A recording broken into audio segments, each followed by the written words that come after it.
Ryan Clark didn't just clap back at his ESPN co-host, Peter Schrager. He dropped the nuclear line that every journalist, every analyst, and every fan secretly fears. You don't understand football because you never played it. In one sentence, a debate turned into a cultural firestorm. Because this wasn't just TV drama, this cut straight to the deepest wound in sports media today. The divide between those who played the game and those who only talk about it. Think about it. For years, fans have watched analysts who never stepped on an NFL field criticize, predict, and argue as if they'd lived it themselves. And across from them, the former pros, shaking their heads, muttering, "You don't know what you're talking about." And here's the scary part. If Clark is right, then what about the fans? What about you? The millions who live and breathe football every Sunday, who memorize every stat, every storyline. Are you being told your voice doesn't matter either? That's the battlefield Ryan Clark just exposed. Some fans are with him, saying only the men who bled and sacrificed on the field should speak with authority. Others say Clark is nothing but a gatekeeper, hiding behind his NFL past to silence voices that matter just as much as his. And then came the ugliest twist, the internet accusing Clark of race baiting, of turning a sports debate into something far bigger and far more dangerous. This is bigger than Ryan Clark. This is about ESPN. This is about credibility.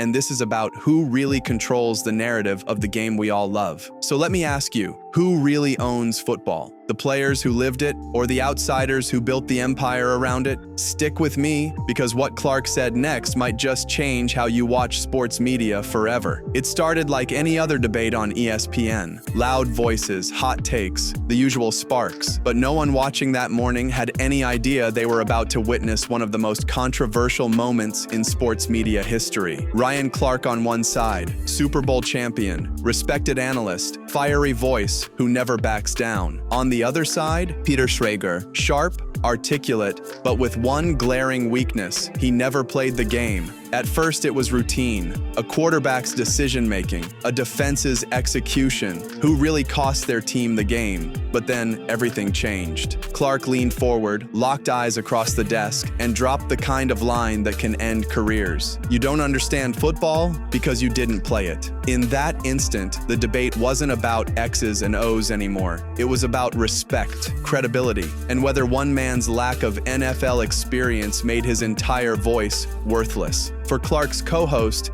it was more than an argument. It was a dismissal, a public slap in the face. And for fans at home, it hit a nerve that's been festering for years. The idea that if you never played, your opinion doesn't matter, that your perspective is worthless. And let's be honest, you've heard this before, at a bar, in a classroom, online. Someone telling you, "Well, you never played, so what do you know?" That's exactly what Ryan Clark just broadcast live to millions. Some fans nodded, others fumed. One side saw truth, the other saw arrogance. But here's the thing. Football doesn't exist without the fans, without the analysts, without the outsiders who didn't play on Sundays but lived the game every single day. So when Clark dropped that line, it didn't just land on his co-host. It landed on every single viewer watching. And then the internet exploded. Clips went viral. Debates raged. Was Clark right or completely out of line? But here's what most people missed. This wasn't just a viral outburst. This was a warning shot in a war that's been raging in sports media for decades. And Ryan Clark just lit the fuse. See, Ryan Clark's words might have shocked fans, but here's the truth. This fight, it's nothing new. Sports media has never been a conversation. It's always been a battlefield. And the biggest divide isn't between rival teams. It's between the players who lived it and the outsiders who never did.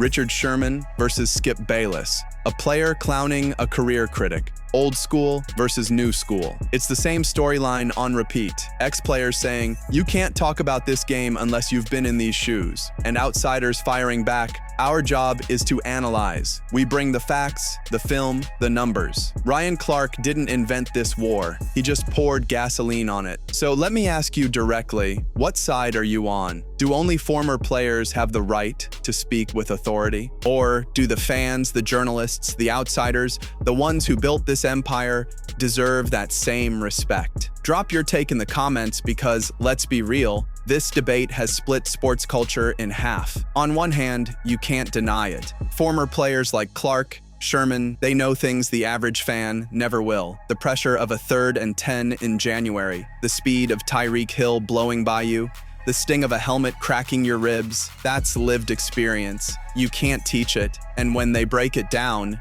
you feel it in their words. But here's the other side. Playing the game doesn't make you a great analyst. Meanwhile, journalists and fans grind tape, study film, and drop insights the pros miss. Skip Bayless, never played, but 40 years on TV. Stephen A. Smith, never played, but the loudest voice in sports. Hate them or love them, they built their power without ever wearing a helmet. So when Ryan Clark sits at a desk and a media partner who never played tries to debate him about what football really is, you see why it hits different. Because for Clark, this isn't just analysis. This is lived trauma. This is scars that still ache in the cold. This is 13 years of fighting to prove he belonged in a league that told him he didn't. So when he says, "You don't understand football because you didn't play," he's not just talking about knowledge. He's talking about respect. But here's the twist. Ryan Clark's career didn't end when he took off the pads. In fact, the biggest battle of his life didn't happen on the field. It happened when he stepped into the media world and had to prove himself all over again. And that's where this story really gets interesting. When Ryan Clark hung up the cleats, he could have faded into retirement, a Super Bowl champion, respected veteran, done enough to walk away. But instead, he walked right into an even tougher arena, sports media. And just like in the NFL, nobody was handing him anything. Think about what ESPN is, the biggest sports stage in the world,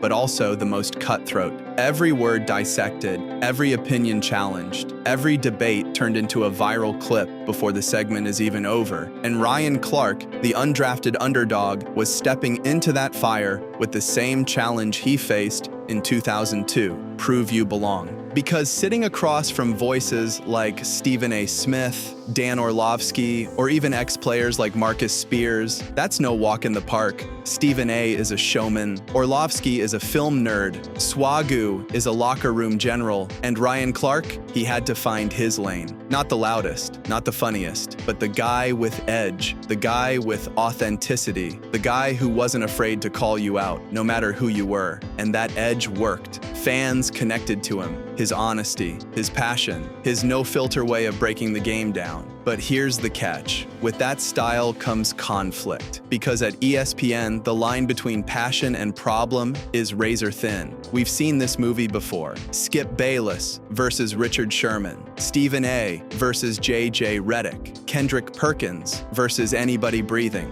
And every single time, it comes back to the same fight. Who has the right to speak on the game? The player or the outsider? And here's where I'll throw it to you. When you watch ESPN, do you tune in for the ex-players, the ones who lived it, or the analysts, the ones who grind film, stats, and stories? Because whether you realize it or not, the network is built on keeping that tension alive. It's what makes the shows go viral. It's what keeps you from changing the channel. And it's exactly why Ryan Clark's outburst hit so hard. See, Clark knows what it's like to be dismissed, to be told, "You don't belong here." That chip has been on his shoulder since draft day. So when he hears someone without NFL experience try to check him on football, it's not just a debate, it's personal. It's his entire life story clashing with theirs in front of millions. And that's why this moment feels bigger than TV, because it's not just Clark versus one media partner. It's Clark versus the system, Clark versus the outsiders, Clark versus the idea that knowledge without experience can stand on the same level. But here's the twist. The audience isn't just watching this fight. You are part of it. Because the real question isn't whether Clark was right or wrong. The real question is, what does this say about the future of sports media itself? At the heart of Ryan Clark's outburst lies a question bigger than any one debate show. Who really owns the game? Is it the players? The ones who felt the hits? Who memorized the playbook? Who stood in the huddle with seconds left and the season on the line? Or is it the analysts, the journalists, the stat statisticians, the storytellers who dedicate their careers to studying the game from the outside, breaking down film, finding patterns, asking the questions players never ask themselves. Here's the truth. Without players, there is no game. But without media, there is no story. And without stories, the game fades into silence. Think about it. Charles Barkley versus analytics nerds. J.J. Redick checking Stephen A. Richard Sherman barking at Skip Bayless. Every single one of these moments exploded online because fans weren't just choosing sides between personalities. They were choosing sides between worlds. And that's where you come in. Be honest, when you watch an analyst break down a play, do you value their insight as much as a former player's? Or do you think deep down, if you haven't lived it, you'll never get it? Because that's exactly what Clark was fighting for. Not just his opinion, not just his pride, but the validity of every athlete's voice in a media landscape that sometimes values clicks over credibility. This isn't just about sports. It's about power. It's about who controls the narrative of games that millions care about. When a player speaks, they bring truth born in blood, sweat, and bruises. When an analyst speaks, they bring truth born in research, repetition, and reach. Two truths, one platform, constant collision. So when Clark lashed out, it wasn't just emotion. It was the collision of those truths boiling over on live TV. And the reaction? Some fans cheered, some rolled their eyes, some said Clark went too far. But one thing nobody could deny, the moment pulled us all back into that question that never really goes away. Who do you trust more? The man who played the game or the one who studies it? And here's the crazy part. Ryan Clark's career, both on the field and off, is proof that this fight isn't going anywhere. Because just like in football, respect in the media world isn't given, it's earned. And Clark, he's still out here fighting for it, every single day. Ryan Clark's story has never been simple. Undrafted in 2002, nearly killed by a sickle cell crisis in Denver, came back and helped Pittsburgh win a Super Bowl. And now, one of the most polarizing voices at ESPN. His entire career, on the field and off, has been defined by one thing: fighting to be heard. When doctors told him he should quit football, he fought back and played through the risk. When the NFL overlooked him as just another average safety, he fought back and became a champion.